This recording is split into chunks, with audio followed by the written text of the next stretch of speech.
Research in Motion is back with its latest BlackBerry, the Bold 2 9700. Iyaz Akhtar, our managing editor, is lucky enough to have a hands-on with it, so we're going to talk about the BlackBerry Bold 2 on TechV in 8 seconds. Use promo code AFTV free and get free shipping on any order over $30 at ccs.com. Research in Motion sort of pioneered the smartphone game. They did a good job of coming out with quality keyboards and devices that could do email so well they became indispensable to many business people and even the president. With the latest BlackBerry, the Bold 2 9700, RIM's kind of looked to one-up the formula, taking some style cues, adding few different elements. Iyaz, what are some of your favorite elements of the new device? Well, it's pretty, and this screen is really nice to look at. It works pretty good as a media phone, but this keyboard is fantastic for typing out texts and whatever else you want to do. You know, I use an iPhone all the time, and to have a keyboard is actually kind of nice. Yeah, I mean, I think that a lot of people don't realize how nice that physical keyboard is. I mean, Research in Motion is really known for creating those killer BlackBerry keyboards. Now, one of the weirdest parts about the new device is they've actually done away with the trackball, and now it's replaced with the touchpad. Can you tell us a little bit about that? Yeah, the touchpad, it operates like actually something you on your laptop, right? So you can actually just mouse around with it. You can have a little cursor and you can move around and click away on it. It is a clickable button, so you don't have to find an OK button or anything like that. It works pretty well. I think it tracks as well as something this small could track. I mean, I thought it would be problematic, but it's not at all. One of the other things, we're actually looking at pictures right now of it compared to the iPhone. Now, just on pure physical specs, how do you compare this to the iPhone? Well, it's a little thicker, but it's a little narrower too, so it fits better in the hand, I think.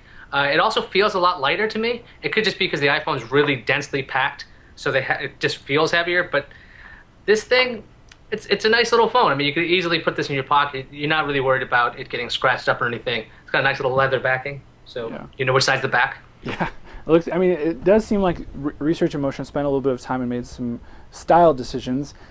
What are some of the downsides of the device? I mean, are there some real problems that you see with it? Yeah, I mean, if you're an app person, you know, if you've been watching those ads and you want an app on this thing, you actually have to download the app world. That's their app store. So you got to go to the browser, which is not very good either. Type in BlackBerry World or whatever it's called, and then you can download it. Then you open that app to download other apps.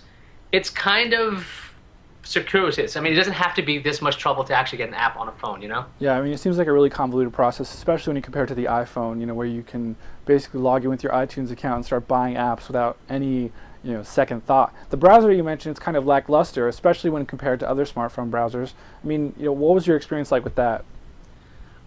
It works in a pinch. It's a mobile browser. I mean, like if you've used a mobile browser on other what do they call it? Feature phones now, I think. The feature phone, the low-end feature phone. Which means not a smartphone. If not using a Safari or whatever Palm has, I mean, this thing's browser, you can go ahead and look at tweets and things, and you really want to be able to access mobile versions of websites.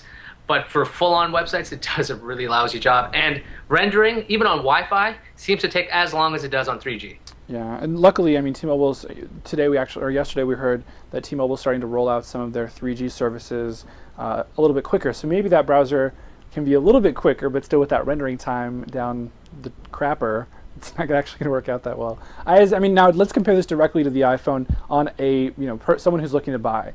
Between this, the iPhone, maybe the Palm Pre, the Motorola Droid, these are all sort of phones in the mix. If you take the Bold 2 and compare it directly to the iPhone, how does it stack up? Well, it's surprisingly stylish. I mean, compared to the iPhone, it's a very different style. So we have this, you can see, it's got some nice little chrome accents, a leather backing. The screen is really visible.